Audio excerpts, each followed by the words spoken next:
Hello, everyone, and welcome back to the podcast. I'm your host, Joe Two in Love. Here's your AEW Rampage review for January 28th, 2022.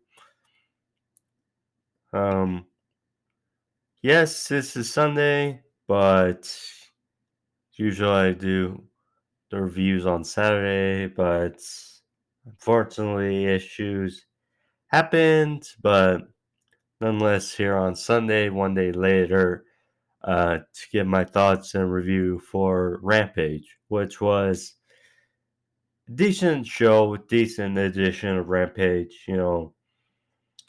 Um, mostly tag team oriented. We got another John Moxley match out of his return, um, and more and more subtleties as to John Moxley versus Bryan Danielson, which is to come in the future. But solid edition. Um, Again, sorry for a day late, but if you like this video, click that like as well as the subscribe button for the homepage. If you want to check out more videos or just to help out the channel, it works out both ways. Rampage started off though with John Moxley. Again, great to see him back. Um, you know, just refreshing. He's in probably the best shape of his career. Here against Anthony Bowens. Last week he faced Ethan Page. Here against Bowens. And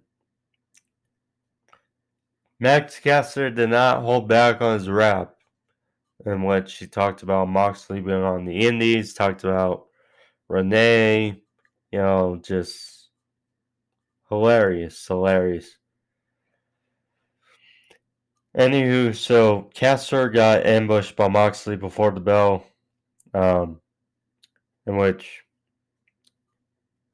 it was beat down by Moxley to start after the rap, the funny rap. But they were fighting on the outside. Bones was thrown to the barricade. And they had a tug of war around the ring post, but Moxley ended up shoulder first into the post. Moxley hit some yes kicks of his own, pretty much. Again, those teases of we're going to get Moxley for Danielson. Distraction by Caster. Bones hit an arm and neck breaker for near fall. Then they were on the top rope. Bones hit superplex. Although he came down kind of awkwardly, I'm not sure if it was supposed to be a brainbuster, but nonetheless, it connected for a 2 count. So on the outside again, Moxley hit Suicida, which took out Caster for the time being. Moxley was caught in the middle rope, twisting DT by Bowens for a near fall. Moxley a pile driver, then an exchange of pins by both. Bowens hit the claim to fame or his T-bone suplex for a 2 count.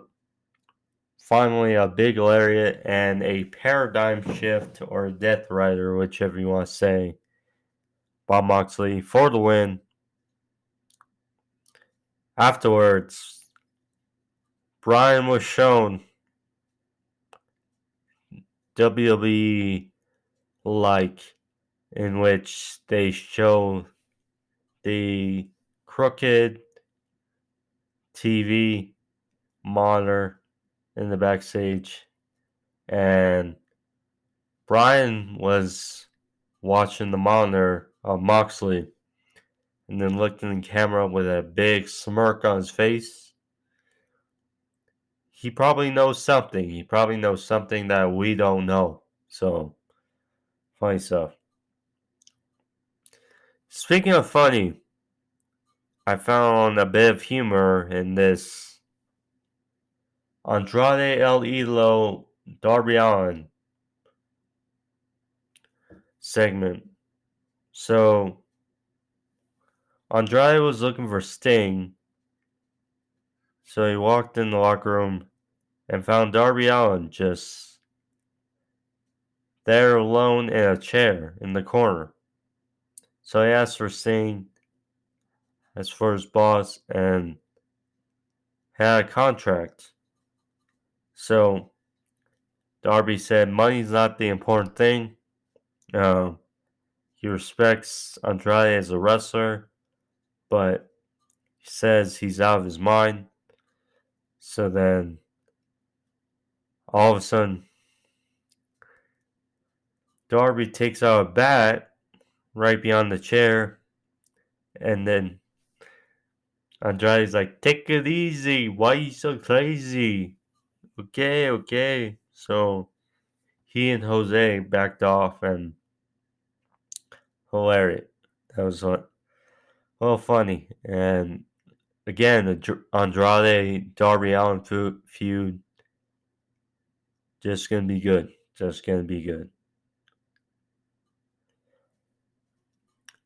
So then we got FTR versus Brock Anderson and Lee Johnson. This match was supposed to happen last week on last Dynamite, but due to medical protocol, it unfortunately did not. And I must say, it is hilariously mind-boggling how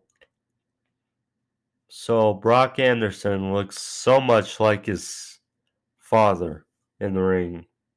I will say that. But Brock and Lee Johnson had a very good showing here against FTR. And Lee Johnson, he was the big vocal point of the match. He had two topes on both members of FTR and came down awkwardly on the outside. Hope he's okay, but looked like it sucked. So then back from break, Brock hit after a hot tag, gun wrench powerbomb, and then exchange of pins with Cash, and then finally a DT frog splash combination for a close near fall. Finally, after Arn knocked down Tully, it came down to a spike pile driver on Lee Johnson for the win. FTR get the W over the up and coming tag team known as Lee Johnson and Brock Anderson, which I could see more of. I could definitely see more of in this tag team division. And plus, you were wondering if potentially it was going to be the Briscoes interfering in this match, but because it was Rampage, because it was taped, made sense that they weren't debuting. They have to debut on Dynamite if they're going to be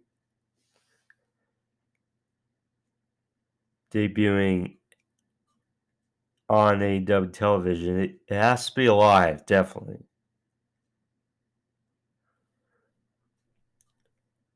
So then we got Jade Cargill versus Julia Hart. I mean, look, Jade Cargill has her following, and they obviously are putting a lot into her. Although she's She has her deficiencies in the ring, and she's not there yet as far as real wrestling. But these short matches against the lesser opponents, in which Julia Hart, she's inexperienced, obviously. So it's pretty much her bread and butter for the time being. So we'll see. But I mean, putting the towel on her and this undefeated streak, it's yeah. But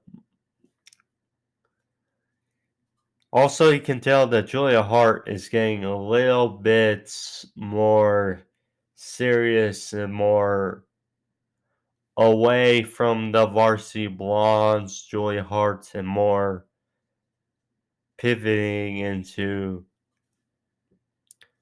the House of Black, which we're assuming she's going to fold right into. But simple, sweet. Cargill wins with a Jaded, and she stays undefeated. There's that.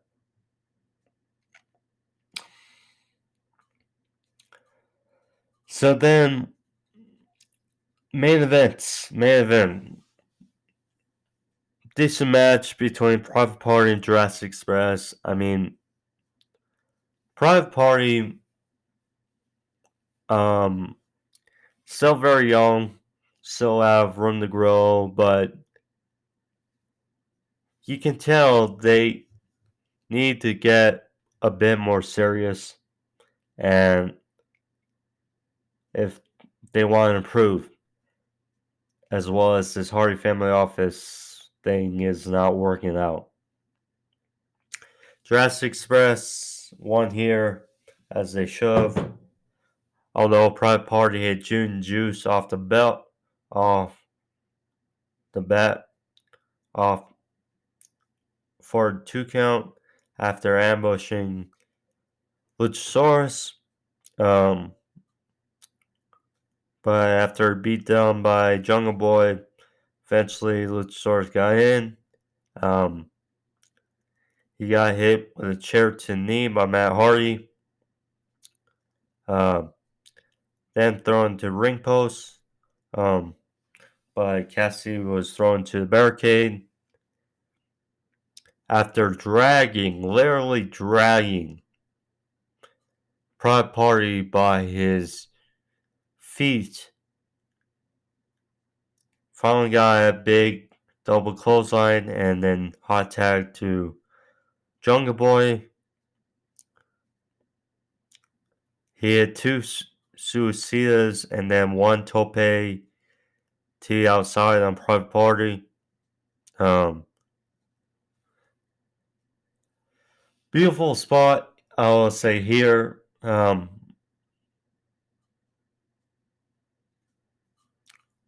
It looked like Jungle Boy was going for a superplex, but Isaiah Cassidy came right behind him and looked like they went for a doomsday device, but Luchasaurus stopped it and put Jungle Boy on his shoulders and caught Mark Quinn mid-air power slam. Beautiful spot there for a near fall. Jungle Boy walked in the snare trap on Cassidy, but Mark Quinn, with his beautiful shooting star press, broke it up. They then went for a gin juice again, but countered with the destroyer by Jungle Boy. Then Jurassic Express, great finisher, followed up by Jurassic Express for the win, and Jurassic Express retains. Afterwards, the Gun Club, who were shown in the crowd, ambushed Jurassic Express and Christian Cage after match, post match beatdown, signifying they're wanting of a tag team title match with Jurassic Express. So, and that was how the show went off the air. So, decent episode, decent edition of Rampage. But yeah, John Moxley, another match, getting more in the thick of things, I would say. And we're going to get this great feud between Moxley and Bryan, which should be fun to see, as well as Andrade and Darby. But yeah, some decent matches, and pretty much how Rampage pretty much goes. But yeah, short review, but wanted to make a quick review after missing yesterday. But nonetheless, hope you guys enjoy it as well as I did. If you did, click that like as well as the subscribe. But thank you all. Be safe. See you all back on Tuesday for sorts of the topics as well as pro wrestling reviews Thursday and next Saturday, hopefully. But thank you again. Be safe. I'm Angel Chilwell Love. I'm getting out of here. Peace.